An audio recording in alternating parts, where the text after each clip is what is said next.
ವಿವಾದದ ಬಗ್ಗೆ ವಿದ್ಯಾರ್ಥಿಗಳ ಪ್ರತಿಭಟನೆ ಮುಂದುವರೆದಿರೋ ಬೆನ್ನಲ್ಲೇ ನಕಲಿ ಹಾಗೂ ದಾರಿ ತಪ್ಪಿಸೋ ಮಾಹಿತಿಯನ್ನು ಹರಡ್ತಾ ಇದ್ದ ಪಾಕಿಸ್ತಾನ ಮೂಲದ ಸುಮಾರು 480 ಸಾಮಾಜಿಕ ಮಾಧ್ಯಮ ಖಾತೆಗಳನ್ನು ಗುರುತಿಸಿ ಬ್ಲಾಕ್ ಮಾಡಲಾಗಿದೆ ಅಂತ ದೆಹಲಿ ಪೊಲೀಸ್ ಇಲಾಖೆ ತಿಳಿಸಿದೆ. ಅಶಾಂತಿಯನ್ನ ಪ್ರಚೋದಿಸುವ ಹಾಗೆ ವಿದ್ಯಾರ್ಥಿಗಳ ಗಮನವನ್ನ ಬೇರೆ ಕಡೆಗೆ ಸೆಳೆಯುವ ಉದ್ದೇಶದಿಂದ ಈ ಖಾತೆಗಳು ಪ್ರತಿಭಟನೆಗೆ ಸಂಬಂಧಿಸಿದ ತಪ್ಪು ಮಾಹಿತಿಗಳನ್ನು ಎಲ್ಲೆಡೆ ಹರಡ್ತಾ ಇದ್ವು ಅಂತ ಪೊಲೀಸರು ತಿಳಿಸಿದ್ದಾರೆ. ಯಾವುದೇ ಅಪರಿಚಿತ ಮೂಲಗಳಿಂದ ಬರುವ ಮಾಹಿತಿ, ಎಡಿಟ್ ಮಾಡಿದ ವಿಡಿಯೋಗಳು ಅಥವಾ ಪೋಸ್ಟ್ಗಳನ್ನು ನಂಬಬಾರದು ಮತ್ತೆ ಶೇರ್ ಮಾಡಬಾರದು ಅಂತ ಸಾರ್ವಜನಿಕರಲ್ಲಿ ವಿಶೇಷವಾಗಿ ವಿದ್ಯಾರ್ಥಿಗಳಲ್ಲಿ ಮನವಿ ಮಾಡಿಕೊಂಡಿದ್ದಾರೆ. ಸಾಮಾಜಿಕ ಮಾಧ್ಯಮಗಳಲ್ಲಿ ತಪ್ಪು ಮಾಹಿತಿಗಳನ್ನು ಹರಡ್ತಾ ಇರುವುದು ನಮ್ಮ ಗಮನಕ್ಕೆ ಬಂದಿದೆ. ಪ್ರಸ್ತುತ ದೇಶದಲ್ಲಾಗ್ತಾ ಇರೋ ಪರಿಸ್ಥಿತಿಯ ಲಾಭ ಪಡ್ಕೊಂಡು ನಕಲಿ ಮಾಹಿತಿಗಳನ್ನು ಹರಡ್ತಾ ಇದ್ದ ಪಾಕಿಸ್ತಾನ ಮೂಲದ 400ಕ್ಕೂ ಹೆಚ್ಚು ಸಾಮಾಜಿಕ ಮಾಧ್ಯಮ ಖಾತೆಗಳನ್ನು ಇಲ್ಲಿ ತನಕ ಗುರುತಿಸಲಾಗಿದೆ. ಅವುಗಳನ್ನು ಬ್ಲಾಕ್ ಮಾಡಲಾಗಿದೆ ಅಂತ ದೆಹಲಿ ಪೊಲೀಸರು ವಿಡಿಯೋ ಸಂದೇಶದಲ್ಲಿ ತಿಳಿಸಿದ್ದಾರೆ. ಈಗ ಗುರುತಿಸಲಾಗಿರೋ ಅನೇಕ ಖಾತೆಗಳು ಹಿಂದೆ ಆಪರೇಷನ್ ಸಿಂಧೂರ್ ಅವಧಿಯಲ್ಲೂ ಕೂಡ ಆಕ್ಟಿವ್ ಆಗಿದ್ವು.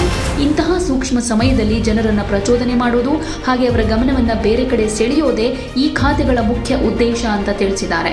ನೀಟ್ ಅಕ್ರಮಗಳ ಹಿನ್ನೆಲೆಯಲ್ಲಿ ಕೇಂದ್ರ ಶಿಕ್ಷಣ ಸಚಿವ ಧರ್ಮೇಂದ್ರ ಪ್ರಧಾನ್ ಅವರ ರಾಜೀನಾಮೆಗೆ ಆಗ್ರಹಿಸಿ ಸಿಜೆಪಿ ಜಂತರ್ ಮಂತರ್ನಲ್ಲಿ ಧರಣಿಯನ್ನ ಮುಂದುವರಿಸಿರೋ ಮಧ್ಯೆ ಪೊಲೀಸರು ಈ ಎಚ್ಚರಿಕೆಯನ್ನ ಕೊಟ್ಟಿದ್ದಾರೆ. हमने नोटिस किया है कि सोशल मीडिया में कुछ मिस इन्फॉर्मेशन फैलाने की कोशिश की जा रही है.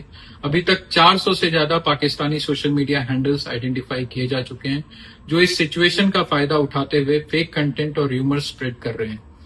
उनको ब्लॉक कराया जा रहा है. ये वही सोशल मीडिया हैंडल्स हैं जो ऑपरेशन सिंदूर के दौरान भी एक्टिव थे. उनका सिर्फ एक ही मकसद है, लोगों को भड़काना और स्पेशली स्टूडेंट्स का ध्यान भटकाना.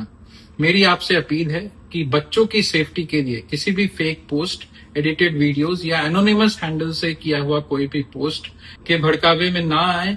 किसी भी पोस्ट को शेयर करने से पहले फैक्ट चेक करो, र्यूमर्स को स्प्रेड मत करो और किसी भी एंटी सोशल एलिमेंट्स को अपने इमोशंस का कंट्रोल मत लेने दो.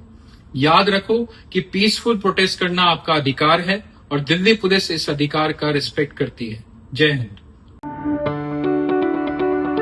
ಯಾವುದೇ ಸುದ್ದಿಯ ಅಪ್ಡೇಟ್ ಅನ್ನ ಮಿಸ್ ಮಾಡ್ಕೊಳ್ಬಾರ್ದು ಅಂದ್ರೆ ಈಗ್ಲೇ ಒನ್ ಇಂಡಿಯಾವನ್ನ ಸಬ್ಸ್ಕ್ರೈಬ್ ಮಾಡಿ. ನಿಮಗೆ ಬೇಕಾದ ಭಾಷೆಯಲ್ಲಿ ಎಲ್ಲಾ ಸುದ್ದಿ ತಿಳಿಬೇಕು ಅಂದ್ರೆ ಒನ್ ಇಂಡಿಯಾ ಆಪ್ ಅನ್ನ ಡೌನ್ಲೋಡ್ ಮಾಡ್ಕೊಳ್ಳಿ.